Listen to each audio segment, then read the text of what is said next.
ఇక్కడ. సో, ఇది మీరు ఫస్ట్ టైమ్ అండి ప్రొడ్యూస్ చేయడం విత్ దిస్? అవునండి. సో, అంటే మీకు ఎందుకు ఈ థాట్ వచ్చింది? అండ్ వైవిఎస్ గారితోటి ఎందుకు ప్రొడ్యూస్ చేయాలనుకున్నారు? అండ్ ఈవెన్ దో ఆయనకి హిట్స్ ఉన్నాయి, ఫ్లాప్స్ ఉన్నాయి. అండ్ ఏ ధైర్యంతో ఆయనతో మీరు చేయగలపాలనుకున్నారు?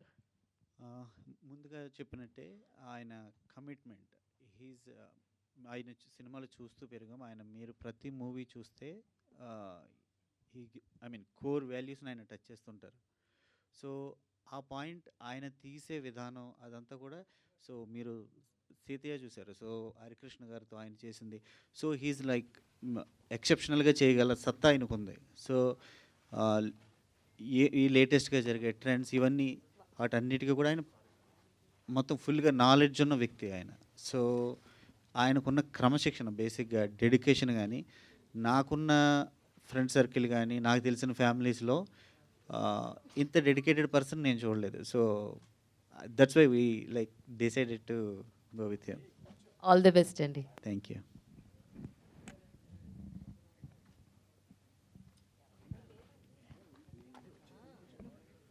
రైట్, వైవిఎస్ గారు ఇక్కడ.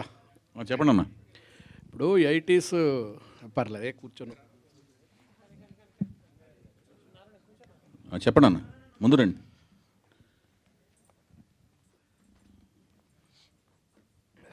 అన్న ముందుగా తెలుగు భాషా దినోత్సవ శుభాకాంక్షలు మీ అందరికీ. Thank you. 80sలో సినిమా అంటున్నారు, 80sలో స్టోరీ అంటున్నారు కదా. అవునన్న. 80s నుంచే ఎన్టీ రామారావు గారి రాజకీయ ప్రస్థానం మొదలైంది. అవును. తర్వాత గవర్నమెంట్ వచ్చింది, అదంతా అందరికీ తెలుసు. సో ఈ మీ సినిమాలో పొలిటికల్ అంటే పొలిటికల్కి సంబంధించిన సినిమా అనుకోవచ్చా? అట్లా కదన్న, తెలుగు భాష, తెలుగు సంస్కృతి నేపథ్యంలో ఉంటుంది, తెలుగు జాతి నేపథ్యంలో ఉంటుంది. అప్పటికి ఒకటే స్టేట్ కదా, ఆ నేపథ్యంలో ఉంటుంది. తర్వాత హైందవ సంస్కృతి, హైందవ సంస్కృతికి సంబంధించిన కొన్ని విలువలు వాటి నేపథ్యంలో జరుగుద్ది. అప్పుడున్న భౌగోళిక స్వరూపం ఏంటి అనేది ఉంటుంది. 80 నుంచి 83 ఇదంతా తర్వాత జరిగిందే కదా, ఇవన్నీ కూడా ఉంటాయి అనేది నాకు క్వశ్చన్. మీరు అవన్నీ పెట్టమంటే పెట్టనా? పెట్టండి, బాగానే ఉంటుంది. సరే, మీరు వచ్చి సిట్టింగ్లో తీసుకెళ్ళి కూర్చోబెడతా. సరే, అవన్నీ ఒక హైపోథెటికల్ క్వశ్చన్స్ అన్న. అంటే మేమైతే స్టోరీ ఫుల్ పేజ్గా తయారు చేశాను.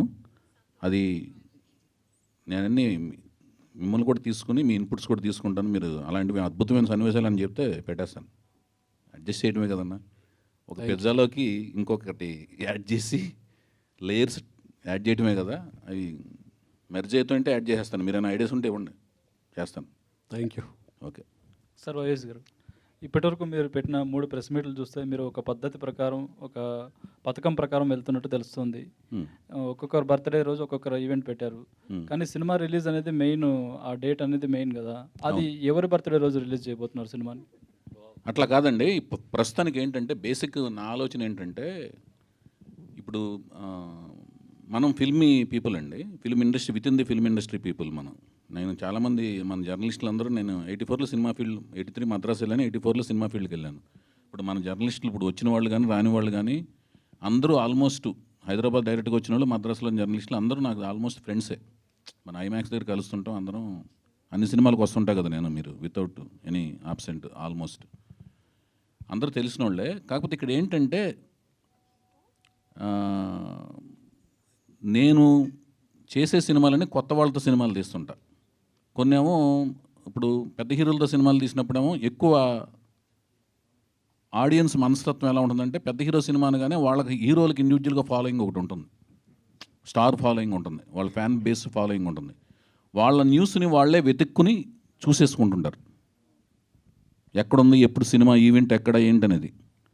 ఇప్పుడు కొత్త హీరోలతో చేసినప్పుడు ఇలాగ నాలాగా కొంత గ్యాప్ వచ్చి అప్పుడప్పుడు సినిమాలు తీస్తుంటా. నేను కంటిన్యూస్గా సినిమాలు తీసిన సందర్భం కూడా లేదు. ఈసారి ఎక్కువ గ్యాప్ వచ్చింది కదా. వచ్చినప్పుడు నేను ఒక 4-5 ఈవెంట్లు ఎక్కువ చేసి అవి కూడా చేస్తే అవి ర్యాండమ్గా చూసే, అంటే మీరు కాకుండా బయట జనాలు ఉంటారు కదా, మన సినిమా ఇండస్ట్రీ కాకుండా. మీకైతే విసుగు వస్తుంటుంది, వైవిఎస్ ప్రెస్ మీట్ పెట్టాడంట, మళ్ళీ పెట్టాడంట మనలో జరుగుతుంటుంది. అది నాకు కూడా వినపడుతుంటాయి. నేను కూడా మారువేషం వేసుకుని మీ మధ్యలో తిరుగుతుంటా, మీకు తెలియదు ఆ విషయం. మళ్ళీ పెట్టాడంటే ఏమైనా చేదస్తామా అనుకుంటుంటారు మీరు. సో కానీ నేను అనుకునేది ఏంటంటే సామాన్య ప్రజలకి వాళ్ళు జనరల్గా చేసే సర్ఫింగ్లో ఎక్కడో చోట పాపప్ అవుద్ది నా న్యూస్. ఓహో ఇతను ప్రాజెక్ట్ చేస్తున్నాడు అనుకుంటా, మళ్ళీ వైవిఎస్ చౌదరి ఏదో ప్రాజెక్ట్ చేస్తున్నాడు అనుకుంటా అని వాళ్ళకి 4-5 ప్రెస్ మీట్ల తర్వాత ఒకసారి న్యూస్ వాళ్ళ బ్రెయిన్ హిట్ అవుద్ది. That is my target. So నా నేను సినిమా తీస్తున్నాననేది వాళ్ళకి తెలిస్తే రావాలా వద్దనేది వాళ్ళ ఇష్టం అనమాట. వాళ్ళ ఇష్టం మీద ఆధారపడి ఉంటుంది అది. కానీ నా క్వశ్చన్కి ఆన్సర్ రాలేదు సార్. అది ఎప్పుడు తీస్తాననేది రిలీజ్ అదే ఎప్పుడు రిలీజ్ ఎప్పుడు రిలీజ్ అనేది వన్స్ ఇప్పుడు నేను కొత్త వాళ్ళు తీస్తున్నా అది చెప్పాను ఏంటంటే అది వన్స్ మొదటి షెడ్యూల్ రోల్ అయిన తర్వాత ఇదేంటంటే ఇది మిద్దంగా కొత్త వాళ్ళు ఎంత ఇండస్ట్రియస్ అవుట్పుట్ని ఇస్తున్నారు బయటికి మొదట కదా, ఫస్ట్ టైం యాక్ట్ చేస్తున్నారు కదా వాళ్ళు. 1 డే నేను ప్లాన్ చేశాను, వాళ్ళు 1 డేలో చేసేయగలుగుతుంటే నేను వర్కింగ్ డేస్ని బట్టి రిలీజ్ డేట్ని ఒక ఎండ్కి రాగలను, ఒక కన్క్లూజన్ రాగలను. వాళ్ళు 1 డే అవుట్పుట్ని 2 డేస్లో ఇవ్వగలుగుతున్నారు అనుకో, మొదటి రోజు నాకు అర్థం అవుద్ది. సో వర్కింగ్ డేస్ని బట్టి రిలీజ్ డేట్ ఫైనలైజ్ అవుద్ది. అప్పుడు దాన్ని బట్టి అక్కడ ఆస్పిషియస్ డేట్ చూసుకుని మీరు చెప్పినట్టుగా ఫస్ట్ మీకు చెప్తాను, ఆ దగ్గరలో ఉన్న ఒక మంచి డేట్ చూసుకుని ఆ డేట్ ప్రకారం నేను రిలీజ్ చేస్తాను. నిజంగానే డెఫినెట్గా ఈ రెలవెంట్గా ఉండేది నేను ఇందాక ప్లాన్ చేసినట్టుగా ఏదో ఒక రెలవెంట్ డేట్ చూసుకుంటే ఇప్పుడు May 1 అనేది చూసుకున్నాం లాయర్కి, ఎందుకంటే హాలిడే వస్తుంది. ఒక కార్మికుడు ప్రొడ్యూసర్ అయ్యి ఫస్ట్ టైం తీస్తున్నాడు కాబట్టి, నేను కార్మికుడిని కాబట్టి ఫస్ట్ టైం ప్రొడ్యూసర్ అయ్యాను కాబట్టి మే డే రోజున రిలీజ్ చేశాను లాయర్ బొమ్మరిల్లు అనే బ్యానర్ పెట్టి ఓనర్షిప్ లాగా రిలీజ్ అవుతుంది కాబట్టి May 1 రిలీజ్ చేశాను లాయర్. అట్లా రెలవెంట్గా ఒక డేట్ చూస్తాం. మీరు చెప్పిన ఆలోచనలో నిజం ఉంది. అప్పుడు ఆ టైంకి రిలీజ్ డేట్ ఒకటి చూస్తాం. ఇప్పుడైతే ఫిక్స్ కాలేదు ఇంకా. Okay, all the best sir. Chandrabose garu, first of all Telugu భాషా దినోత్సవ శుభాకాంక్షలు. సంతోషం అండి. సార్ ఈ సినిమా 1980s బ్యాక్డ్రాప్లో ఉంటుంది కదా, మీకు అంటే సంగీతం ఆ టైంకి సంబంధించి ఎలాంటి పాటలు రాసే ఇది ఉంటుంది, అంటే చర్చలు ఏమైనా జరిగాయి డైరెక్టర్ గారితో? కొంచెం ప్రాథమికంగా కొంత కథా గమనం ఏంటో చెప్పారు. ఇంకా పూర్తిగా నేను కథ వినలేదు. కథ విన్న తర్వాత సందర్భాలు ఏంటో చెప్తారు. తర్వాత ఇంకా సంగీత చర్చలకు అరౌండ్గా కూర్చొని అప్పుడు 80 అయినా కూడా ఇప్పుడు ఆ భాష అంతా కూడా చక్కగా కొంచెం సిద్ధం చేసే ఉన్నాను నేను మనసులో కూడా. కొంచెం ఎలాంటి పాటలు రాయాలి, ఏం రాయాలని చెప్పేసి కొంచెం మనసులో అయితే నేను కొంచెం శ్రమించి ఉన్నాను ఇప్పటివరకు. చంద్రబోస్ గారు ఇక్కడ చంద్రబోస్ ఇది దీని మీద భయ్యా మీకు దీని ఎక్స్టెన్షన్ ఆన్సర్ చెప్తాను. చంద్రబోస్ గారు ఎలాంటి ఆయన అంటే ఇన్ జనరల్గా ఆయనకి దాని మీద పూర్తి స్థాయి అవగాహన ఉన్నా కూడా, ఏ రాసినా కూడా అవగాహన ఉన్నా కూడా, ఎంతటి వినయ సామ్రాట్ అంటే ఈయన జనరల్గా ఆయన రాసింది కరాఖండిగా ఖచ్చితత్వంతో కూడిన దాని మీద ఆయనకి పట్టున్నా కూడా ఆయనకి తెలిసిన పెద్దవాళ్ళని ఊరినే రివిజన్ కోసం ఒకసారి ఎంక్వైరీ చేసుకుని నేను రాసిన దాంట్లో ఏమైనా ఉన్నాయా, ఇది కరెక్టేనా అని రీచెక్ చేసుకుంటాడు ఆయన. అంత వినయ సామ్రాట్ ఆయన. అంత ఏమండి మంచిగా రాస్తాడు. ఆయనకు మొత్తం తెలుసు. చాలా అన్ని బోల్డ్ బుక్స్ చదువుతాడు ఆయన. ఇలా కనపడతాడు, చాలా బుక్స్ చదువుతాడు, చాలా పరిజ్ఞానం ఉంటుంది. అయినా కూడా చెక్ చేసుకుంటుంటాడు. తను తెలిసిన సన్నిహితులు, స్నేహితులు, మిత్రులు, శ్రేయోభిలాషులు అందరి దగ్గర చెక్ చేసుకుంటాడు. అంత గొప్ప మంచితనం ఉంది, వినయ విధేతలు ఉన్నాయి ఆయన దగ్గర. అది చంద్రబోస్ గారు, ఇప్పుడు మీ 30 ఏళ్ళ ప్రయాణంలో అనేక పాటలు తెలుగు వెస్ట్రన్ మ్యూజిక్ మీద కూడా పాటలు రాసిన మీరు ఏ పాట రాయడానికి బాగా ఇబ్బంది పడ్డారు? కష్టపడిందా ఎక్కువ? ఇబ్బందా? ఏ పాట బాగా కష్టం అనిపించింది రాయడానికి? అంటే ఎక్కువ సమయం తీసుకున్న పాట మాత్రం కష్టం, బాగా శ్రమించింది మాత్రం విపరీతంగా, అసలు కొలిక్కి రాకుండా ఎటు తేలకుండా ఉన్న పాట మాత్రం పుష్ప సినిమాలో దాక్కో మేక చాలా కష్టపెట్టింది ఆ పాట. ఎందుకో 29 రోజులు పట్టింది ఆ పాట పూర్తి చేయడానికి. రోజు రాస్తూనే ఉంటే చివరికి వచ్చేసరికి 28 రోజు ఆ సమస్య, ఆ చిక్కుముడి విడిపోయింది. వెలుతురు తింటుంది ఆకును తింటుంది మేక అని ఆ మాట రావడంతో మన సుకుమార్ గారు చాలా సంతోషపడి ఇంకా ఇక్కడితో ఈ పాట అయిపోయిందంటే చెప్పేసి దాంతో అక్కడితో ముగింపు పలికాము. 29 రోజులు పట్టింది ఆ పాట నాకు. చంద్రబోస్ గారు, అయితే ఫిల్మ్ ఇండస్ట్రీలో ఇప్పుడు తెలుగుకు సంబంధించి తెలంగాణ యాసలో వచ్చిన, ఆంధ్ర యాసలో వచ్చిన language is language. But stage మీద నేటి తరం హీరోలు కావచ్చు, అలాగే నేటి తరం సినిమాల్లో తెలుగు భాష చచ్చిపోయేలా మాట్లాడుతున్నారు. ఈవెన్ రచయితలు కూడా అట్లా పాటలు రాయడం కావచ్చు, మాటలు కూడా ఉన్నాయి సినిమాలో. సో దీని మీద మీ ఒపీనియన్ ఏంటి సార్? భాషను అందరూ గౌరవించాలండి. ఎందుకంటే మనం భాషా ప్రాతిపదికంగానే సినిమాలు తీస్తున్నాం కాబట్టి భాషను గౌరవించాలి, భాషను ప్రేమించాలి, భాషను రక్షించాలి, భాషను పరిరక్షించాలి. అప్పుడే సినిమా బతికుంటుంది. తెలుగు సినిమా బతికుంటుంది. అయితే మీరు తెలంగాణకి చెందినవారు. సో ఆంధ్ర యాసలో పాట రాసేటప్పుడు ఎట్లా అనిపిస్తుంది? తెలంగాణ యాసలో రాస్తున్నప్పుడు ఏది నచ్చుతుంది? అసలు ఏంటి మీ అంటే నాది భాష తెలుగే కానీ మాండలికం మాతృ మాండలికం తెలంగాణ కాబట్టి 2 రకాల పాటలు రాయడానికి నాకు సత్తా ఉంది, ప్రతిభ ఉంది కాబట్టి ఏ సందర్భం ఇప్పుడు మేము రంగస్థలం పాట రాసినప్పుడు పూర్తిగా అది గోదావరి జిల్లాకు పాట రాసాం. గోదావరి జిల్లాకు సంబంధించింది. అట్లాగే మొన్న మన సురేందర్ రెడ్డి గారి సినిమాలో ఒక తెలంగాణ ఒక యుగళ గీతం రాసాం. ఏది రాసినా కూడా హాయిగా రాస్తూ పోతుంటాం. బాణికి సంబంధించిన వరకు బాణి ఇచ్చిన పరిమితిలో ఆ పరిధిలో రాస్తూ పోతుంటాను. రెండు నాకు రెండిట్లోనూ అందవేసిన చెయ్యి అని నేను భావిస్తుంటాను. Thank you sir. YVS garu, so మీరు ఇందాక మాట్లాడుతూ ప్రెస్ మీట్లు ఎక్కువ అవుతున్నాయి అనిపించవచ్చు మీడియాకి అని అన్నారు. బట్ కంటెంట్ కూడా అంటే మూవీ హిట్ అయిన తర్వాత ఒక మౌత్ టాక్తో కూడా హిట్ అయిన సినిమాలు ఉంటాయి. ప్రమోషన్ ఎక్కువైపోయినా ఇబ్బందే, హైప్ ఎక్కువ వచ్చినా ఇబ్బందే. సో ఈ రెండింటిని ఎలా బ్యాలెన్స్ చేస్తారు? అంటే ఏంటంటే ఫస్ట్ సినిమానికి నేను గమనించింది ఏంటంటే సినిమా అనేది ఒకటి వస్తుందని తెలియటం అనేది హైప్ ఉన్న ప్రాజెక్టులకేమో ఎక్కువ ప్రెస్ మీట్లు అవసరం లేదండి. ఐ థింక్ మా ప్రాజెక్ట్కి అయితేనేమో ఎక్కువ రీచబిలిటీ అవసరం అని నేను ఫీల్ అయ్యానండి. అందుకని నేను చేస్తున్నాను. ఇప్పుడు నేను దేవదాస్ తర్వాత ఒక్క మగాడు ప్రాజెక్ట్కి ఎక్కువ ప్రెస్ మీట్లు పెట్టలా. ఒక్క మగాడు అనే ప్రాజెక్ట్కి నేను అసలుకి ప్రీ రిలీజ్ ఈవెంట్ ఒక ఆడియో ఫంక్షన్ ఒకటి చేశాను అంతే. పెద్దగా ప్రెస్ మీట్లు కానీ ముహూర్తం షాట్లు తీయటం కానీ అవన్నీ చేయలే. ఈ ప్రాజెక్ట్ ఏంటంటే బేసిక్గా నేను కొంత గ్యాప్ తర్వాత చేస్తున్న ప్రాజెక్ట్ ఒకటిను, కొత్త వాళ్ళతో నేను చేస్తున్న ప్రాజెక్ట్ ఒకటిను. ఇప్పుడు ఏమైపోయిందంటే మాధ్యమాలు పెరిగిపోయినాయి, రోజుకో కంటెంట్ వచ్చి చేరుతుంది ప్రజల బ్రెయిన్కి. రోజుకో కంటెంట్ రోజుకొకటి జరుగుతుంది, దాని మీద ర్యాండమ్గా మారిపోతుంది వాళ్ళ మెమరీ. మారిపోతున్నప్పుడు వాళ్ళ మెమరీలో రిజిస్టర్ అవ్వడానికి గంటకోటి మారుతుంది ఇన్సిడెంట్. దాని మీద సోషల్ నెట్వర్క్స్ 5 మెమరీ ఫాస్ట్గా మారుతుంది. ఆ మెమరీ మధ్యన ఒక చిన్న బీప్ లాగా రిజిస్టర్ అవ్వాలంటే ఒక 4-5 జరిగితే బెటర్ మా ప్రాజెక్ట్ స్కేల్కి. ఇప్పుడు కల్కి లాంటి ప్రాజెక్ట్ ఉందండి, సడన్గా వాళ్ళ డేటు వాళ్ళ ఆఫీస్ దగ్గర పోస్టర్లా పెట్టుకున్న అది బయటికి వెళ్ళిపోద్ది. ఉదయం అటు ఓపెనింగ్స్ నిండిపోతాయి. ఎందుకంటే ప్రభాస్ ఉన్న ఇమేజ్కి కానీ వైజయంతి మూవీస్ బ్యానర్కి కానీ ఆ రో ఆఫ్ సక్సెస్ల మధ్యన ఉన్న వాళ్ళ బ్యానర్కి కానీ దానికి అది. అయితే మీరు 10 ఏళ్ల తర్వాత మళ్ళీ ఒక సినిమా చేస్తున్నారు. అయితే Q&Aలో కానీ అంటే 10 ఏళ్ళు కాదు, అంతకంటే తక్కువ. 10 ఏళ్ళు అనకండి బాధ. పోనీ సరే చెప్పండి. సో రీసెంట్గా మీ టాక్స్ని బట్టి యూట్యూబ్లో కావచ్చు మిమ్మల్ని ఫాలో అవుతున్న వాళ్ళ మాట ఏంటంటే వైవిఎస్ ఆర్జీవీలా మాట్లాడుతున్నారు అంటున్నారు. ఈ కామెంట్ని ఎట్లా తీసుకుంటారు? మీ వరకు వచ్చిందా? మేము ఏది అడిగినా కూడా మీరు చెప్పాలనుకునేదే చెప్తున్నారు. అలానా? అయితే ఆర్జీవి గారు నేను మీరు నవ్వి ముందు అడిగిన తర్వాత నవ్వుతున్నారు ఎప్పుడు. అది నేను చాలా ప్రెస్ మీట్లన్నీ మీ అన్నీ చూస్తుంటాను, నేను ఫాలో అవుతుంటాను. బాగా నవ్వుతారు మీరు. కానీ లోపల బాధ ఉంటుందని పైకి నవ్వుతా అంతే. బాధ ఏంటో తర్వాత నాకు మెసేజ్ పెట్టండి. ఏం బాధ, నేను బాధను తీర్చడానికి ప్రయత్నిస్తాను. సరే, మీ క్వశ్చన్కి ఆన్సర్ చేస్తాను ఫస్ట్. అయితే నేను రాఘవేంద్రరావుకి వీరాభిమాని అండి గుడివాడలో ఉన్నప్పుడు. తర్వాత రాఘవేంద్రరావు దగ్గర జాయిన్ అయ్యాను అసిస్టెంట్ డైరెక్టర్గా. ఆయన దగ్గర విద్యాభ్యాసం అంతా చేశాను, దర్శకత్వకు సంబంధించింది. తర్వాత నాకు చాలా ఇష్టమైన డైరెక్టర్ రామ్ గోపాలవరం గారు. ఆయన దగ్గర నేను గోవింద సినిమాకి కో డైరెక్టర్గా ఆ సినిమాకి పనిచేశాను.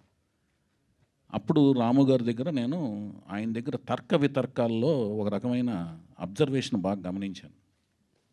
గమనించినంత మాత్రాన ఏ వ్యక్తి దగ్గర నుంచి మనం వెంటనే గ్రాస్పింగ్ చేసే కెపాసిటీ మన దగ్గర ఉంటేనే తర్క వితర్కాలను గమనించగలం. ఆర్గ్యుమెంట్లు ఇప్పుడు ఒకరిని చూసిన వెంటనే మనం ఏమీ గ్రాస్ప్ చేయలేమండి. మన దగ్గర కూడా ఆ గ్రాహక శక్తి ఉండాలి. ఆయన ఆ క్వశ్చన్ చేసిన దాంట్లోనే ఏం తప్పు ఉంది, దాంట్లో మీద మనం ఏం బేసుకుని లింగర్ అయ్యి అదే దాని మీద వేలాడుతూ ఎలాగూ దాన్ని డిఫెండ్ చేయొచ్చు, దాని మీద ఎలా మాట్లాడచ్చు అనే దాని మీద అది మాస్టర్స్ పిహెచ్డీలు అని చేశారు రాము గారు. సో ఆయన ఇంకా దాంట్లో ఆయన దగ్గర నేను పనిచేశానండి. అయితే మా ఇన్ఫ్లుయెన్స్ డెఫినెట్గా నేను రాఘవేంద్రరావు దగ్గర పనిచేశాను, తర్వాత రాము గారి దగ్గర చేశాను, తర్వాత మహేష్ భట్ గారి దగ్గర చేశాను, తర్వాత సంగీతం గారి దగ్గర చేశాను. వాళ్ళందరి దగ్గర పనిచేసినప్పుడు వాళ్ళ యొక్క వ్యక్తిత్వ వికాసాల నుంచి, వాళ్ళ యొక్క వ్యక్తిత్వ పరిజ్ఞానం నుంచి, వాళ్ళ యొక్క తర్క వితర్కాల నుంచి, ఆ అబ్జర్వేషన్ల నుంచి కొంత డెఫినెట్గా ఇన్ఫ్లుయెన్స్ ఉంటుంది ప్రతి వ్యక్తికి. ఒక వ్యక్తిని ఇంకో వ్యక్తి కలిసినప్పుడు ఉంటుంది. అది మేబీ మీరు అనుకున్నట్టు అది అనిపించచ్చేమో మీకు. కానీ బేసిక్గా మనలో ఒకటి ఉంటుంది, ఆ ఇన్స్టింక్టు లేకపోతే గ్రాహక శక్తి ఉంటుంది. ఆ శక్తిలోంచే మనకు రిఫ్లెక్షన్ వస్తుంది, రియాక్షన్ ఉంటుంది. అది అన్న చౌదరి గారు, అన్నా. సెప్టెంబర్ 2 పవన్ కళ్యాణ్ గారి బర్త్డే, హరికృష్ణ గారి బర్త్డే. అవును. ఆ రోజు ఈ సినిమా గురించి ఏమైనా రివీల్ చేస్తారా? ఆ రోజు ఏమైపోయిందంటే అన్న, మీరు ఇందాక చెప్పాను కదా, ఆ రోజు అమావాస్య అయిపోయిందన్న. ఓకే, ఏం చేద్దాం, అది సోమాతి అమావాస్య అని ఒక పవర్ఫుల్ అమావాస్య అయిపోయింది. ఏం చేద్దాం చెప్పండి. సార్ అంటే ముందే చెక్ చేసుకున్నారా మీరు? అమావాస్య అనేది చెప్తున్నారు, నిజమా లేకపోతే కామెడీ చేస్తున్నారా? నిజంగానే సోమాతి అమావాస్య అని అదొక పవర్ఫుల్ డే అయిపోయింది. అందుకని ఆ రోజు ఏ కార్యక్రమాలు చేపట్టాలని అనుకోవట్లేదు. కొంచెం హైందవ సాంప్రదాయాలకు కూడా కొంత విలువిస్తాను, అంటే తిథుల్ని ఫాలో అవుదామని కాదు. అది ఒక మన తమిళియన్స్కి అమావాస్య అనేది మోస్ట్ ఆస్పిషియస్ డే. అంటే లాస్ట్ టైం ప్రెస్ మీట్లో కూడా పవన్ కళ్యాణ్ గారు అంటే చాలా ఇష్టం నాకు అని చెప్పారు. ఆ రోజు కూడా ఏదైనా కార్యక్రమం పెడుతున్నారా, ఏదైనా రివీల్ చేస్తారా అనేది? అట్లాగా అంటే హరికృష్ణ గారి బర్త్డే, పవన్ కళ్యాణ్ గారి బర్త్డే కూడా అదే రోజు. ఎస్. చంద్రబోస్ గారు, ఆ రోజు. ముందుగా తెలుగు భాషా దినోత్సవం శుభాకాంక్షలు. ధన్యవాదాలు అన్న. తెలుగు లెస్స, దేశ భాషలందు తెలుగు లెస్స అని ఓ మహానుభావుడు చెప్పాడు. అది ఇప్పుడు ఎలా తయారైందంటే తెలుగు లెస్స అయిపోయేటట్టుగా ఉంది. తెలుగు సినిమా టైటిల్స్ తమిళ్ నుంచి తెలుగులోకి వస్తుంటే ఆ తమిళ్ పేరే తెలుగులో రిలీజ్ చేస్తున్నారు. తంగ్లాన్ అని కానీ, వాల్మీ అని కానీ, ఇలా ఏమవుతుంది? తెలుగు భాష త్వరలో కనుమరుగైపోతుందా అనే ఆలోచన మాకు వస్తుంది. మీరేమంటారు దీని మీద? భాష కనుమరుగయ్యే అవకాశం అయితే లేదండి. ఎందుకంటే ఇప్పుడు కొంచెం భాషా చైతన్యం ఇంతకుముందు కంటే ఇప్పుడు ఎక్కువ వచ్చింది ప్రజల్లోనూ. చాలామందిలో భాషా చైతన్యం ఒకటి వచ్చింది. ఉదాహరణకి ఏంటంటే, ఇంతకుముందు ఇప్పుడు నేను మణికొండలో ఉంటాను, ఉప్పాలగూడలో. అసలు హోటళ్ళ పేర్లు ఇంతకుముందు ఫుడ్ కోర్టు, ఫుడ్ బాల్ అట్లాంటివి ఉండేవి. ఇప్పుడు చక్కగా తెలుగు భాషలోనే ఎంత మంచి పేర్లు పెడుతున్నారంటే, వివాహ భోజనంబు, బళా భోజనం, సుబ్బయ్య గారి హోటలు, పాకశాస్త్రం, శ్రీ గోంగూర, అత్తగారి ఇల్లు, అమ్మ చేతి వంట. చక్కగా భాషా చైతన్యం చూస్తుంటే, ఆ బోర్డు చూస్తుంటే అబ్బా ఎంత ఆనందం కలుగుతుందో. ఖచ్చితంగా కోడికూర చిట్టిగారులు, కృష్ణపట్నం, ఇట్లాంటివన్నీ ఆ పేర్లు చూస్తుంటే అంటే ఏదో రకంగా భాషా చైతన్యం వచ్చింది. మనలో కూడా తెలుగు సినిమా పేర్లు కూడా మంచి పేర్లు పెడుతున్నారు. తమిళంలో నుంచి వచ్చే పేర్లు ఎందుకంటే తెలుగులో పెట్టట్లేదంటే ఇప్పుడు అంతా కూడా మొత్తం ఒకటే అయిపోయింది. కాబట్టి తమిళంలో ఏది ఉందో ఇక్కడ, ఎందుకంటే అందరికీ చేరువైపోయింది కదా, అన్ని ప్రపంచ భాషల్లోని అన్ని సినిమాలు చేరువైపోతున్నాయి. కాబట్టి మళ్ళీ ఆ అయోమయం లేకుండా ఆ పేరే ఇక్కడ పెడుతున్నారేమో అనిపిస్తుంది తప్ప భాష ఎట్టి పరిస్థితుల్లో కనుమరుగు అవ్వదు. Thank you. చంద్రబోస్ గారు, ఇంకొక క్వశ్చన్ అండి. మనందరికీ తెలుగు భాషా దినోత్సవం శుభాకాంక్షలు. మీకు అకాడమీ అవార్డు వచ్చిన తర్వాత మీ పాటలు రాయడం మీద ఏమైనా ప్రెజర్ పెరిగిందా, లేకపోతే నార్మల్గానే రాస్తున్నారా? ఒత్తిడి ఏం లేదండి, ఇంతకుముందులానే రాస్తున్నాను. కాకపోతే ఏంటంటే కొంచెం జాగ్రత్త, ఇంకొంచెం శ్రద్ధ. మన పాట ప్రపంచ పరిధిలోకి వెళ్ళిపోయింది కాబట్టి ఇంకా అర్థవంతమైన పాటలు రాయాలన్న నాలోనే ఒక చిన్న ఇంకా జిజ్ఞాస పెరిగింది తప్ప ఒత్తిడి బయట నుంచి ఏం రాలేదు నాకు. నాలోనే నాకుంది ఒక సంఘర్షణ తప్ప వేరే ఏం లేదు. Okay sir, all the best. Chowdary garu sir, చెప్పండి అన్న. జూన్ 10 అయిపోయింది, ఆగస్టు 9 అయింది, ఆగస్టు 29 అవుతుంది. ఇప్పుడు నెక్స్ట్ ఏ డేట్కి మాకు హీరోని పరిచయం చేస్తారు? నందమూరి తారక రామారావుని. ఫోటో కూడా ఇది ఒకటండి. యాక్చువల్గా నేను ఆయన దాకా చెప్పినట్టు సెప్టెంబర్ 2 అనుకున్నాను, అంటే హరికృష్ణ గారి బర్త్డే సందర్భంగా అనుకున్నాను. కానీ అది అంటే బ్రైట్గా మంచి ఫ్యూచర్ను ఆశిస్తూ నందమూరి తారక రామారావు అనే పేరుని ప్రపంచానికి, అంటే 4వ తరం పేరుని, 4వ తరం జనరేషన్ బిడ్డని ఆ పేరుతో పరిచయం చేస్తూ, అమావాస్య రోజు ఎందుకు పరిచయం చేయడం, అలాగే తెలుగు అమ్మాయిని నేను పరిచయం చేస్తూ, మన వాళ్ళు కూడా ఇంతకుముందు ప్రెస్ మీట్లు అడిగారు, మీరు ఫామ్లో ఉన్నప్పుడు ఎందుకు పరిచయం చేయకుండా ఇప్పుడు ఎందుకు పరిచయం చేస్తున్నారని ఒక ఆయన అడిగారు. మళ్ళీ అమావాస్య రోజు ఎందుకు అని దాన్ని కొంచెం పోస్ట్ పోన్ చేసే కార్యక్రమంలో పెట్టుకున్నాను. నెక్స్ట్ ఏదైనా సరే వాళ్ళిద్దరిని పరిచయం చేసి మీ అప్రిసియేషన్, అంటే మీ యొక్క తీర్పు తీసుకుని మీరేనా అంటే వర్క్షాప్ ఏం చేయిస్తున్నారా? ప్రస్తుతం మేకవర్ ఏమైనా చేయిస్తున్నారా మీ సినిమా కోసం? దాదాపుగా ఏప్రిల్ లాస్ట్ ఇయర్ 2023 ఏప్రిల్ 27న అతను కలిశానండి.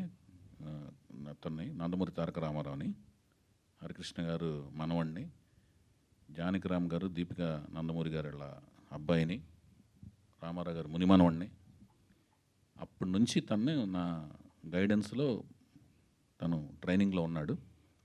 చక్కగా తయారయ్యాడు according to my character role story demand. Height దాదాపు ఆల్మోస్ట్ 6 feet ఉంటాడు. చక్కగా తయారయ్యాడు ఆయన. అలాగే ఈ అమ్మాయి తెలుగు అమ్మాయి వీణారావు, చక్కటి కూచిపూడి క్లాసికల్ డాన్సరు, అభినయం చక్కగా చేస్తుంది ఆ అమ్మాయి కూడా. ఆవిడ కూడా మంచి నా గైడెన్స్లో. ఇంకా మళ్ళీ వేరే వాళ్ళు వీళ్ళు ఎందుకని ఆల్రెడీ కూచిపూడి డాన్సర్ అంటేనే అభినయం ఉంటుంది యాజ్ ఇట్ ఈజ్. కళ్ళతో అభినయం, ఈ భంగిమలు ఇవన్నీ కరెక్ట్గా క్లాసికల్ డాన్స్ అవన్నీ వచ్చినప్పుడు అభినయం ఉంటుంది ఆటోమేటిక్గా. ఆ అమ్మాయికి వచ్చు. ఇతను కూడా అంతకుముందు కూడా కొంత డాన్స్ వచ్చు, డాన్స్ బాగా చేస్తాడు, బ్రహ్మాండం చేస్తాడు. అభినయం కూడా కొంత నేర్చుకుని ఉన్నాడు ఆయన. నేను ఇంకా నా మెళకువలు అవన్నీ కూడా నాకు తెలిసిన ఎక్స్పీరియన్స్ అంతా వాళ్ళ మీద పోరింగ్ చేస్తూ ఇద్దరిని బాగా నా అవసరం మేరకు, నా దగ్గర ఉన్న విషయం మేరకు నేర్పాను. నాకు ఒక నాలెడ్జ్ మేరకు నేర్పాను. అది మీకు ఎలా అనిపిస్తుందో మీరు చెప్పాలి చూసిన తర్వాత. గీత గారు, డైరెక్టర్ గారు కథ రెడీ అయిందన్నారు, హీరో హీరోయిన్ సెలెక్ట్ చేశారు, టెక్నీషియన్స్ చూస్తే పెద్ద టెక్నీషియన్స్ పెట్టుకున్నారు కదా, బడ్జెట్ ప్రిపేర్ చేసుకున్నారా ఒక బడ్జెట్ అని? ఇది ఓన్లీ తెలుగులోనే వస్తుందా, పాన్ ఇండియా సినిమాగా ఏమన్నా ప్లాన్ చేస్తున్నారా? ప్రస్తుతానికైతే తెలుగులోనే అనుకుంటున్నామండి. ప్రోడక్ట్ అంతా అయిన తర్వాత లాస్ట్లో నిర్ణయం మారుతుందని నేను అనుకోవట్లేదు, కానీ ప్రస్తుతానికైతే తెలుగులోనే రిలీజ్ చేసుకుందాం. చౌదరి గారికి ఏదో ఐడియా ఉంది? ఏం లేదు, చాలా బాగా భారీ సినిమా తీస్తున్నామండి. చిన్న సినిమాల్లో భారీ సినిమా అనమాట. నేను ఎప్పుడు తీసినా కూడా చిన్న సినిమా అనుకుని తీసినా, కొత్త వాళ్ళతో తీసినా, భారీ సినిమాలో తీసినా, ఎప్పుడు తీసినా చిన్న సినిమా అనేది ఇప్పుడు తీయలేదు. ఆలోచన అలా ఉంటుంది. కీరవాణి గారు, చంద్రబోస్ గారు వాళ్ళు అందులో ఆస్కార్ విన్నర్స్, తర్వాత ఉర్రా సాయిమాధ గారు, వాళ్ళిద్దరూ ముగ్గురు అతిరథ మహారథులు. తర్వాత నా ఆలోచన భారీగా ఉంటుంది, నన్ను భరించడం కష్టం అండ్ అన్కాంప్రమైజ్డ్ కాబట్టి భరించడం కష్టం, అంతకంటే ఏం లేదు అక్కడ. సో ఇవాళ సరిగ్గా రాకపోతే మళ్ళీ రేపు మళ్ళీ అదే షూటింగ్ మళ్ళీ చేసి నెక్స్ట్ డే నెక్స్ట్ కొత్త సీన్కి వెళ్తాను కాబట్టి అలా చేసుకుంటూ వెళ్తుంటాం కాబట్టి పెద్దదే అవుద్ది. ఇది స్థాయి ఏంటంటే విస్తృత స్థాయి అనేది ఎప్పుడు అంటే మిగతా లాంగ్వేజ్లకు వెళ్తుందా లేదా అనేది ఏంటంటే అంచెలంచెలుగా వెళ్ళే ప్రాసెస్లో తెలుస్తుంది. దానికి ఉండే పరిస్థితులను బట్టి, పరిధిని బట్టి అది విస్తరించుకుంటూ వెళ్తాం. అంతేగాని ముందే పాన్ ఇండియా అని అనౌన్స్ చేయటం, ఊరిని కింద రాసుకోవటం కదా 4 లాంగ్వేజ్లు 5 లాంగ్వేజ్లు, అది ఆలోచన లేదండి, అలా లేదు. All the best sir. Chowdary garu చెప్పండి బాయ్. తెలుగు సినిమా ఇండస్ట్రీలో కానీ తెలుగు భాషా ప్రపంచంలో నందమూరి తారక రామ అంటే ఒక నో చాయిస్, ఆల్టర్నేట్ లేదు. అలా నందమూరి తారక రామతోని టైటిల్ నేమ్తోని ఆల్రెడీ ఒక హీరో ఉన్నాడు. ఇప్పుడు అదే పేరుతోని ఇంకొక హీరోని లాంచ్ చేయడం ఎలా చూస్తారు? ఇప్పుడు నందమూరి తారక రామారావు గారు నేను ఎప్పుడు సంబోధించిన మా విశ్వవిఖ్యాత నట సార్వభౌమ నటరత్న అన్న గారు, తెలుగు జాతి ముద్దుగా పిలుచుకునే అన్నగారు నందమూరి తారక రామారావు గారు అని అంటూనే లెజెండరీ అంటానండి. ఆయనకి రీప్లేస్మెంటే లేదండి. పేరు వేరు, ఆయన వేరండి. ఆయనకి రీప్లేస్మెంట్ అసలు ఎవరు లేరు. ఆ పేరుని నాకు ఇష్టం, ఆ పేరు నేను నా బిడ్డకు పెట్టుకుంటా. ఆ వంశం వాళ్ళు పెట్టుకోవడం వల్ల ఏమవుతుందంటే ఇంటి పేరు కూడా యాడ్ అవడం వల్ల అదే పేరు ఉంటుంది. రామారావు అనే పేరు అనేది తెలుగు జాతిలో చాలామంది పెట్టుకున్నారు పేర్లు, రామారావు అనే పేరు పెట్టుకుంటారు. కానీ ఇంటి పేరు ఉన్నప్పుడు ఆ పేరు మ్యాచ్ అయిపోద్ది, అర్థమవుతుందండి. కానీ అదే రూపం, అదే కంఠం, అదే ఆలోచన సరళి, అదే గ్రాహక శక్తి ఆ కాలమాన పరిస్థితుల్లో పుడితేనే నందమూరి తారక రామారావు గారు అవుతారు. అర్థమవుతుందా మీకు? ఆ కాలమాన పరిస్థితులు, ఆ పెరిగిన కలిసిన చదివిన పుస్తకాలు, చదివిన గ్రంథాలు, నేర్చుకున్న పరిజ్ఞానం, ఆయన నందమూరి తారక రామారావు గారు. ఆయనలాగా ఎవరూ అవ్వలేరు. అది చాలాసార్లు నేను చెప్పున్నాను. జానకిరామ్ గారు వాళ్ళ తాతగారి పేరుని వాళ్ళ కొడుక్కి పెట్టుకోవడం, అది మన తెలుగు సంప్రదాయంలో ఎప్పుడోంచి ఉంది. తాత పేర్లు కొడుకులకు పెట్టుకోవడం, ముత్తాత పేర్లు కొడుకులు పెట్టుకోవడం, ఆ సంప్రదాయం ప్రకారం పెట్టుకున్నారు. నేను తనను చూసి నచ్చి నేను తీసుకున్నాను కాబట్టి పేరు నేను మార్చడానికి లేదు కదండి. నేను ఎవరిని మార్చడానికి? వాళ్ళ నాన్నగారిని వాళ్ళ తాతగారు పెట్టుకున్న పేర్లు నేను మార్చడానికి నేను ఎవరిని? హరికృష్ణ గారును జానకిరామ్ గారు డిస్కస్ చేసుకుని పెట్టుకున్నారంట ఆ పేరు. మారితే విప్లవం వస్తుంది. అంటే జూనియర్ ఎన్టీఆర్ అని లేకపోతే ఆల్రెడీ ఉన్నారు. అది మళ్ళీ అది ఆయన పెట్టుకున్నారు కదా. సో ఈయనకి ఏమన్నా హరికృష్ణ గారు పెట్టుకున్నారు కదా. ఓకే. హరికృష్ణ గారు ఆయన పేరు ఆయనకి తారక రామని పెట్టారు, తెలుసు కదా మీకు. అది ఆయన పెట్టుకున్నారు. ఇప్పుడు వాళ్ళు తండ్రులు వాళ్ళ తాతలు పెట్టుకున్న పేర్లని లేకపోతే వాళ్ళ ముత్తాతలు పెట్టుకున్న పేర్లని మనం మార్చడానికి లేం కదండి. అది ఏమన్నా ఇప్పుడు స్క్రీన్ నేమ్లు ఎలా మారుస్తాం అంటున్నాను. అది నేను వాళ్ళకి ఇచ్చిన పేరుతో నేను రిలీజ్ చేస్తాను. ప్రజలు పిలుస్తారు, మారుస్తారు. ఇలా వాళ్ళు ఇలా పిలుస్తారు. ఇప్పుడు రామారావు గారి పేరు ఫస్ట్ నుంచి ఎన్టీ రామారావు అని వేస్తున్నారు. ఇది పాతాళ భైరవిలో ఎన్టీ రామారావు అని వేస్తారు. కొన్ని సినిమాల్లో నందమూరి తారక రామారావు అని వేశారు. జనాలు ఏమని పిలిచారు? ఎన్టీఆర్ అని పిలిచారు. కొన్ని ఊర్లో ఎన్టీ ఓడ్ అని పిలిచారు. కొన్ని సినిమాల్లో కొన్ని ఏరియాల్లో రామారావు సినిమా చూసానరా అంటారు. వాళ్ళు కన్వీనియంట్ పేరుతో పిలుస్తారు, ఫుల్ పేరు వేస్తుంటారు. అంటే ఇప్పుడు ఆ అమ్మాయి పేరు మేము ఇలియానా డిక్రూజ్ అండి. అందరూ ఇలియానా డిక్రూజ్ అంటే ఇలియానా అని పిలుస్తుంటారు. వాళ్ళు కన్వీనియంట్ పేరుతో పిలుస్తారు. పేరు మేము ఉన్న పేరు వేయాలి కదా. అది అంటే నా కన్సర్న్ ఏంటంటే ఇప్పుడు తాత పేర్లు పెట్టడం అనేది మన సాంప్రదాయం. సో కొన్నిసార్లు ఏమైతే పేరు పెట్టుకోవచ్చు, ముత్తాత పేరు పెట్టుకోవచ్చు, అది సాంప్రదాయం. కానీ కొన్నిసార్లు మన సొసైటీలో వీడు తాత పేరు చెడగొట్టాడరా అనే ఒక ప్రమాదం ఉంటుంది. అది మన చేతలండి. అది మన కాలమాన పరిస్థితుల్లో మన చేతుల్లో ఉండి జరుగుతాయి కొన్ని చేతలు, మనకు తెలియకుండా జరిగేవి కొన్ని జరుగుతుంటాయి చేతలు. వాటిని మన చేతుల్లో లేని వాటి గురించి మనం ఏం చేయగలమండి? సరే సార్, ఇప్పుడు ఎన్టీఆర్ అంటే తెలుగు జాతికి ఒక గుర్తింపు తెచ్చిన ఒక వ్యక్తి, మహానుభావుడు. సో అప్పటి వరకు తెలుగు భాష కోసం ఎంత కృషి చేసినా కానీ ఎన్టీఆర్ దానికి మార్గదర్శకులుగా ఉన్నారు. సో ఆయన ప్రభావం, ఆయన భాష, డైలెక్ట్, తర్వాత ఆయన మాట్లాడే తీరు మీ మీద ఎలాంటి ప్రభావం చూపించారు? అదేనండి, నా మీదే కాదండి, రామారావు గారి అభిమానులు అందరికీ ఆయన నుంచి నేర్చుకుంది ఏంటంటే అంకిత భావంతో పనిచేయటం, కృషి చేయటం, నమ్మిన సిద్ధాంతం కోసం మడం తిప్పకుండా పోరాటం చేయడం. మేము అది చేస్తుంటాం.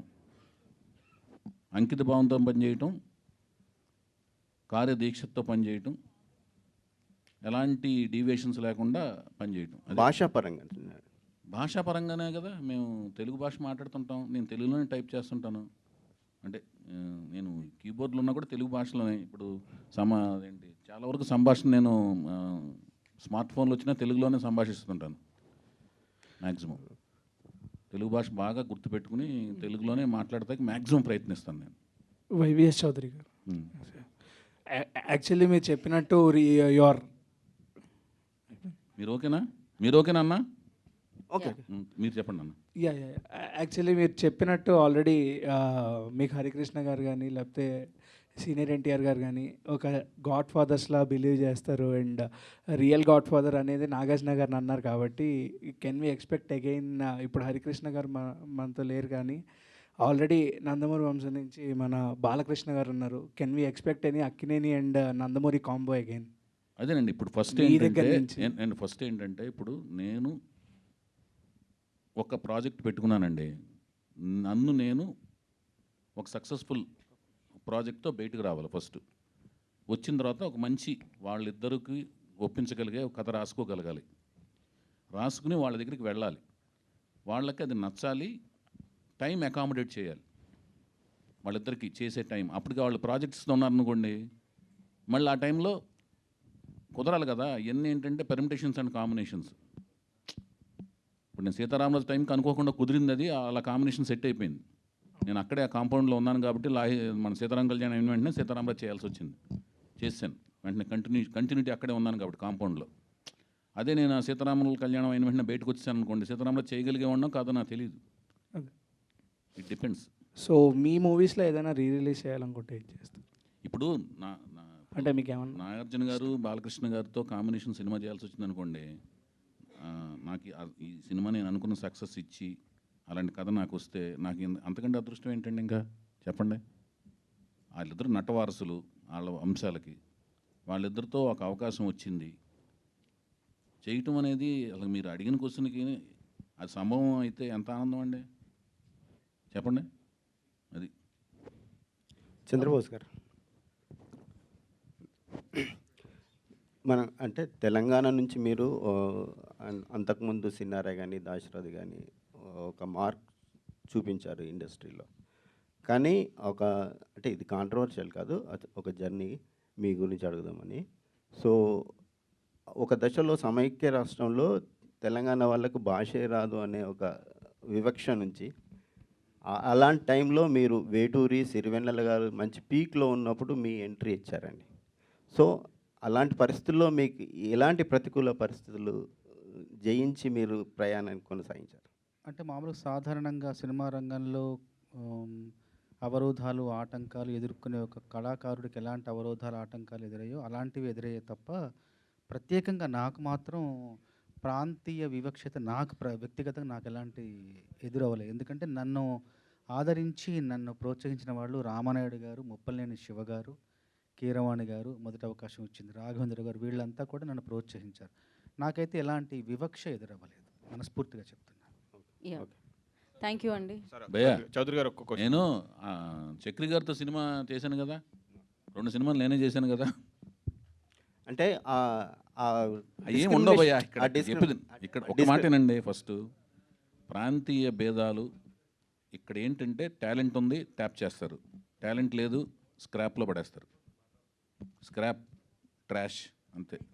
ఫస్ట్ అవకాశానికి మాత్రం టాలెంట్ కాదు, కులమో లేదంటే ప్రాంతమో ఏదో అవసరం ఏమీ అనేది లేదు. ఇండస్ట్రీ మీద ఉండిపోయింది. అట్లా ఆ మచ్చ అనేది కొన్ని తరాల నుంచి ఉంది. మచ్చ కళ్ళల్లోంచి కళ్ళజోడు పెట్టుకున్న మా కళ్ళజోడులో ఉంటుంది, కళ్ళల్లో ఉంటుంది. ఆ 2 కళ్ళు అదే మా దానికి ఏదైనా డ్రాప్స్ వేసుకుని కళ్ళజోడుకి మార్చుకుంటే సరిపోద్ది అంతేనండి. ఓకే. చౌదరి గారు ఒక్క క్వశ్చన్ అండి. చెప్పండి అన్న. సార్ మీరు మీ సినిమాలో 99.9% అన్ని తెలుగు పేర్లే పెట్టారు, ఒక్క టైగర్ తప్ప, టైగర్ హరిశ్చంద్ర ప్రసాద్ తప్ప. నేను కాదు పెట్టింది, అది నాది కాదు, సముద్ర గారు. నేను సీతయ్య పెట్టారు. ఇప్పుడు చేసే సినిమా కూడా తెలుగు పేరే ఉంటుందా? తెలుగు పేరే. నేను అసలు ఇంతవరకు ఇంగ్లీష్ పేర్లు పెట్టలేదు భయ్య, ఇంతవరకు పెట్టలేదు. తెలుగు పేరే పెడతాను, 100% స్వచ్ఛమైన తెలుగు పేరు పెడతాను. మీరు ఏదైతే సినిమా చెప్పారో అది సముద్ర గారి సినిమా. యాక్చువల్లీ హరికృష్ణ గారితో వైవిఎస్ చౌదరి గారు చేసిన Seethaiah. Thank you so much. ఎవ్వరి మాట వినడు.